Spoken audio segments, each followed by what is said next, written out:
When they flirt, they smile, softly, kindly, almost disarmingly. They give modest compliments, toss light jokes into the air. It doesn't feel forced, it just flows. Their eyes linger gently, their words touch lightly. Being near them feels good. Flirting seems effortless, safe even. But dark psychology whispers a different story. Behind those charming smiles may hide something else. The hunger for power, the need to control, the thirst for validation, perhaps even manipulation. Sometimes they're not seeking closeness, they're testing dominance or escaping their own shadows. They might not even know it, but that doesn't make it less real. Beneath the sparkle, there's more than you think. Flirting often wears the mask of harmless fun, a casual dance. But dig deeper, and you'll find something more strategic. For some, it's not attraction. It's a personal tactic, a game. The danger begins when people tie their self-worth to these moments, because when the spark dies, or the message gets mixed, doubt creeps in. And in certain cases, flirting isn't connection at all. It's ego repair. It's emotional inflation. It builds an invisible imbalance. This behavior, rooted in shadow, is often a smokescreen, a polished surface, covering insecurity or old wounds. When people don't recognize these deeper forces, they misread others and misread themselves. Misjudgment becomes normal. So does confusion. And that confusion bleeds into relationships, mental well-being, and our understanding of connection itself.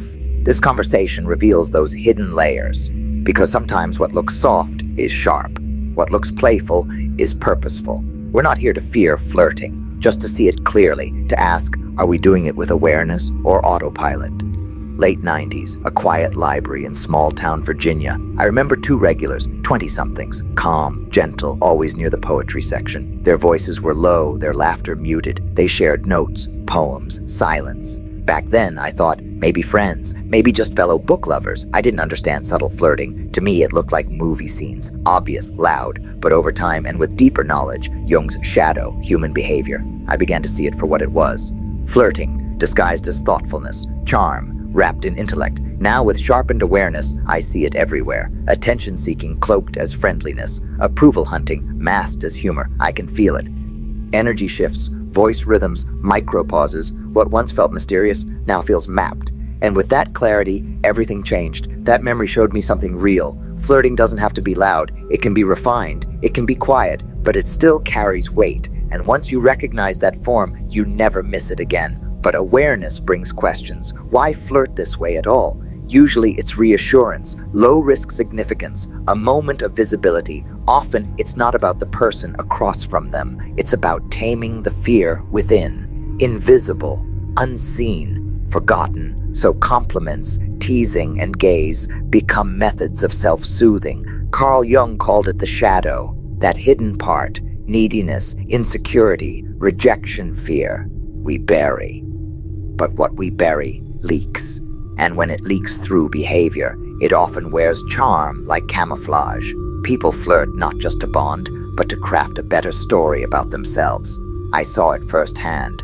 Jason, a friend, charismatic, smart, warm. Women were drawn to him. When he spoke, it felt meaningful, but one night he told me quietly, sometimes I flirt to feel like I still have value, not because I want anything, just because I don't know how else to feel it. That wasn't manipulation. It was survival. It wasn't deception. It was honesty. He wasn't trying to mislead anyone. He was trying to escape himself. But even harmless intent can carry sharp edges because someone else always feels the weight of unclear signals. That's the deeper layer.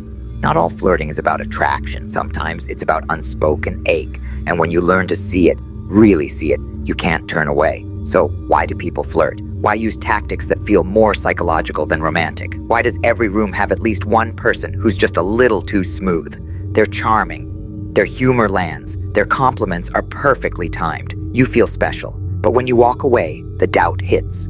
Was it real? They're at your job, your parties, online, lighting up rooms, then disappearing, leaving behind ripples of uncertainty. And the real question becomes, why? What's beneath the ease, the banter, the glow? There's no simple answer. Most aren't trying to deceive. Often they're not even sure why they act this way. But psychology leaves trails. For some, Flirting is emotional currency, like collecting likes on a post. It proves they exist. Being desired equals being worthy. Making someone react equals control.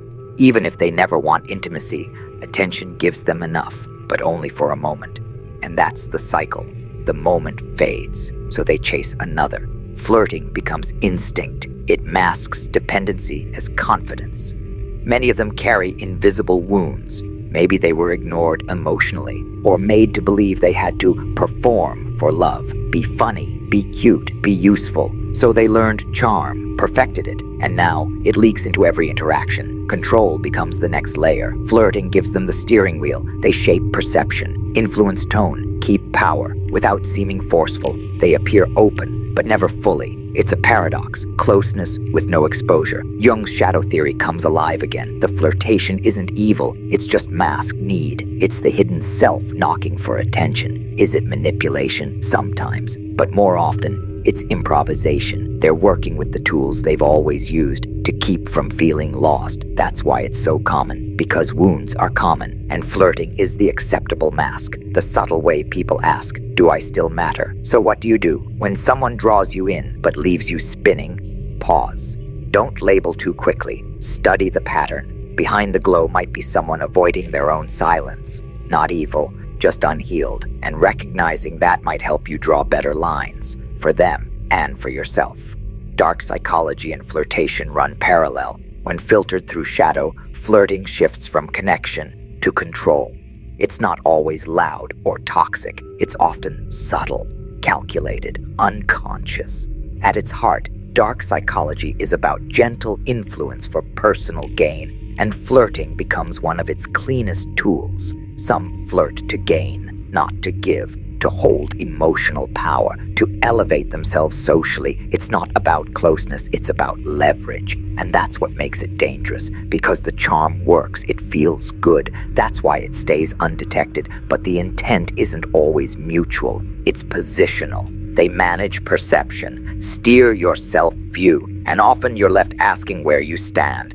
This doesn't mean mistrusting every smile. It means learning to tell when a smile is genuine and when it's strategic.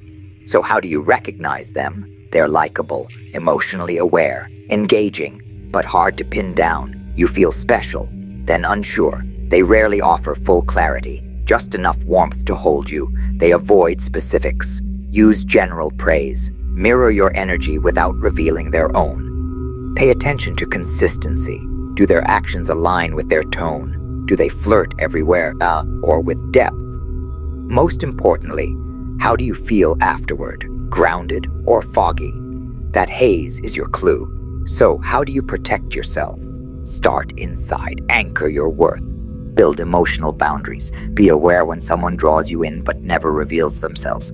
Don't match intensity too soon. Observe over time. Manipulative types resist accountability. See how they react when you ask for honesty. Limit early investment. Confusion is data. Trust what repeats, not what's promised. Be ready to leave what feels good if it never feels clear. True flirtation feels mutual, not mysterious. Learn to say no gently and seek peace over passion. You don't have to catch every spark. Not all fire is warmth. Sometimes safety is silent, but powerful. Start with yourself. Why do you chase charm? Why stay in the haze? Self-awareness is your deepest protection. Real connection doesn't perform, it shows up.